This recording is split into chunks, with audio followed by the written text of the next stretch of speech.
I want to turn now to a family demanding answers, saying that the alcohol overdose that killed their son last year was due to fraternity hazing. They're speaking out about the tragedy now for the first time on GMA. Our Will Reeves spoke to them. Will, good morning to you.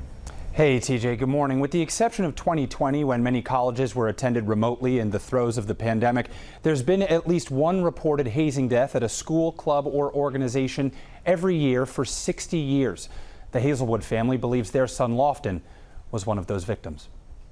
Lofton Hazelwood went to the University of Kentucky to carry on the Hazelwood family tradition. Kirk and Tracy's youngest followed his 3 older sisters there. He loved hunting and fishing and all that stuff, but he was kind of our preppy boy too. Just months into his freshman year, Lofton was found unresponsive in his fraternity house and rushed to the hospital, where the 18-year-old died from an alcohol overdose. His sister Preston, a sophomore, was by his side. They were trying to revive him and everything, and they told me that he didn't make it. How did the next few hours go for your family?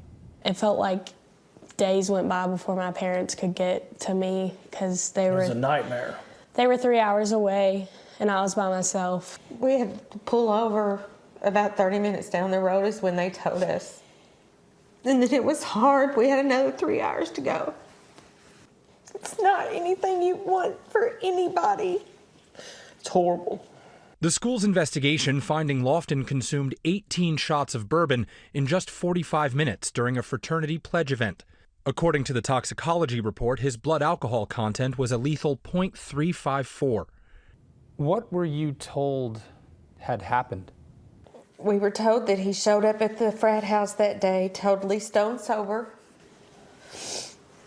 And one person said they passed the bottle around. Another person said that they were pouring Drinking out of cups. Solo cups. One of the guys said that he could barely walk. They had to practically carry him down and put him in a room. And they said they were going to check on him, but they left him. The school also found that the farmhouse fraternity had engaged in hazing activities, but the investigation concluded the pledges were not coerced to drink alcohol the day Lofton died. His first day, he sent us a picture of his bid card, and he told us that he had to drink this drink called a Four Loko. It's like a tall boy drink, and it's really strong alcohol-wise. He called me one night, and he said, you know, I got a big test tomorrow. I'm supposed to be there. I don't feel like drinking tonight. And I said, do you have to? And he said, Mom, it's like this. You don't have to, but you do. Do you believe that your son was hazed? Yes. Yes. 100%. The University of Kentucky suspended Farmhouse Fraternity for at least 4 years, and the national chapter revoked the group's charter. And while the police investigation is not yet complete, authorities don't believe any criminal charges will be filed. There's a lot of responsibility to go around in this situation, but the Farmhouse National Fraternity certainly has responsibility. The local chapter, I mean, this occurred at the local fraternity house with the local officers knowing about it. In a statement, Farmhouse Fraternity told ABC News in part that their investigation did not find that hazing played a role into Lofton's death, but did find a number of other violations in the new member process of that Kentucky chapter, which did not adhere to Farmhouse's values and code of conduct.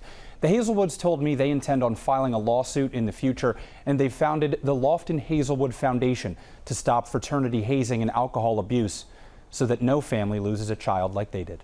TJ. And maybe some good can come out of all of this. All right, Will, thank you so much.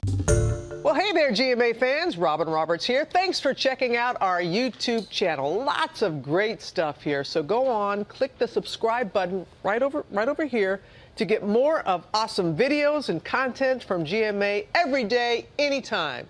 We thank you for watching, and we'll see you in the morning on GMA.